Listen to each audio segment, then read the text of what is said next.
Kamu nonton kapan? Ya udah gini deh, pokoknya nggak akan sakit. Bahwa kalau disuntik 2 kali pun boleh, silakan. Bahwa ini disuntik bius, kalau masih terasa sakit, bolehlah nggak disunat. Oke. Akhirnya saya setuju. Karena saat itu bapak saya sengaja tidak menyatakan, tidak memberitahu satu hal yang sangat penting.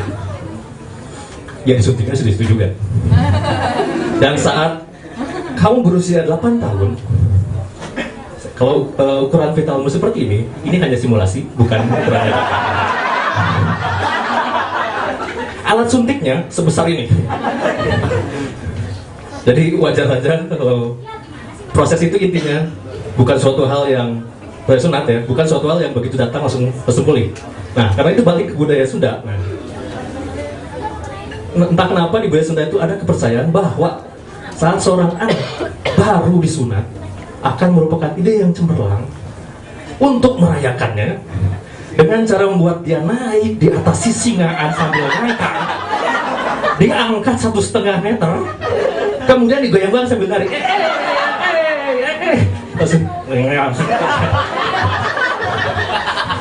bayangkan di budaya mana coba ada itu? Masa di Amerika kebayang ada para koboi ngantri di dokter, bisa tolong sunat saya sore ini mau naik radio. Cepat, banting udah nunggu. Ada. Nah, jadi kembali tadi bahwa ini bukan suatu hal yang berarti buruk ya. Maksudnya kadang-kadang kita perlu mengenali lagi budaya itu dengan cara tadi menertawakan, marilah.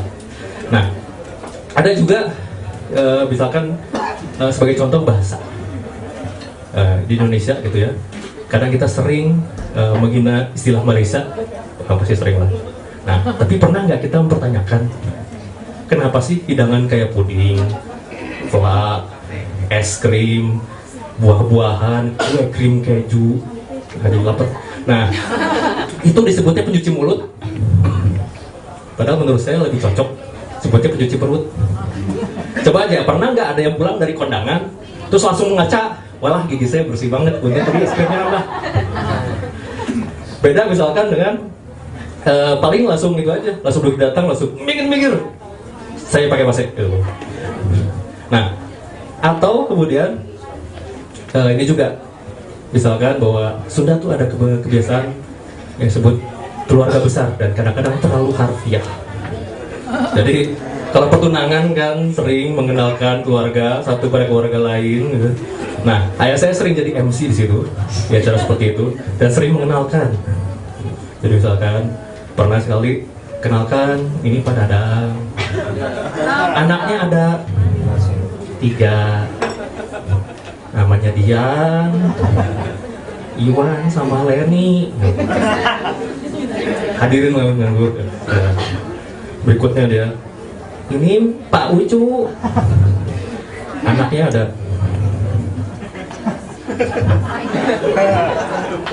banyak. Hadirin menggeleng-geleng. Dan orang Sunda juga memiliki karakteristik gitu bahwa kita tuh, kami adalah orang yang merupakan pilihan yang paling buruk untuk ditanya jalan. Iya, langsung setuju aja. Jadi saya pernah di Padalarang berjalan, kaki dan nanya jalan, tunjukin, oh deket Den, tinggal lurus aja, belok kiri. Dan di sini sebenarnya definisi dekat adalah antara 500 meter ke 500 km. Karena akhirnya saya jalan kaki 2 jam, sejam di bawah hujan, dan ternyata harusnya belok kanan. Dan itu bukan kasus khusus. Pernah saya numpang mobil bersama teman, orang Sunda dua-duanya, namanya Dindin, di sebelahnya duduk namanya Wiro. Dan saat kita sampai persimpangan, Dindin nanya, kemana nih? Wiro bilang, belok kiri Din. Dindin langsung belok kanan. Wiro diam, karena emang benar maksudnya ke kanan. Ini sinkronisasi tingkat tinggi ini. Jadi jangan heran aja kalau ada misalkan orang Sunda di navigator Rally Paris Dakar, tiba-tiba muncul di Ciamis, nggak usah heran. Terus dia nanya, Perancis sebelah mana sih? Oh dekat Den, tinggal lurus. belok kiri. Oke, dan budaya, ya itu ya, kenali budaya dengan menertawakan ya. Oke, budaya juga bisa menyangkut ikon atau simbol. Wah, pernah merhatiin nggak kalau misalkan pintu darurat ada simbolnya tuh? Nah, ini kalau di Jepang simbolnya adalah orang seperti ini.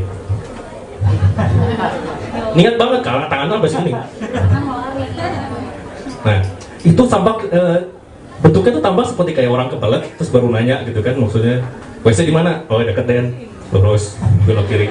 Jadi emang niat, karena Jepang emang menganggap suatu hal darurat itu penting. Nah, kalau di Hong Kong, coba perhatiin deh, bentuknya sama. Nih. Di belakangnya tapi ada api. Apinya dari sana ya, bukan dari sini. Jadi dia dikejar api karena emang mereka sangat menganggap penting itu bahaya kebakaran di Hong Kong, apalagi apartemen besar. Nah, pernah lihat Cengkareng? Simbolnya seperti apa? Seperti ini. Ini bukan orang yang terburu-buru. Ini seakan-akan, gue mau ngerokok, ikut ya? Lama-lama pintu darurat di Indonesia berubah, ada yang begini. Ada yang begini. Weh, gempa Lu di lantai berapa? 20. Lu lantai berapa? 19, ketemu yuk. Dan ini ada kisah nyatanya bahwa saya saat dulu berapa bulan lalu sempat di Jakarta ada gempa yang berapa lama itu. Saya dan beberapa rekan kerja itu sedang ada di lantai 11. Jadi begitu gempa, goyang-goyang lumayan, kita yakin bahwa bukan mabok, masih siam. Nah, saya langsung teriak, "Wih, turun, gempa." Nah, yang lain, satu lagi, ada rekan kerja malah bilang, "Turun, enggak sempet, di bawah meja aja." Satu, di bawah meja, ngaco, saya udah baca di email, seharusnya di ujung, di sudut ruangan. Meja itu cuma ngalangin kita, tertinding. Enggak turun, enggak di bawah meja, enggak ini. 30 detik berlalu, kita debat. Sampai akhirnya mutusin bahwa ini rada bodoh gitu ya. Karena ya udah, akhirnya kita putuskan dengan cara yang sangat logis dan Indonesiawi. Gambreng ya. Tompin pak, sama. Tompin, yes. Tompin, nah. Turun ya. Dari udah gue menang, turun. Yuk, ngapain lu Yud? Bentar ya, conotan gua 30 menit lagi ya. Lu duluan aja deh, ntar gue nyusul. Ya oke. Terus, lah Bud, dicariin tadi kemana? Lu kemana? Kita turun kan? Lantai 11 jauh kan? Makanya gue siapin kopi. Itulah bagaimana budaya Indonesia dengan krisis. Oke, terima kasih semuanya.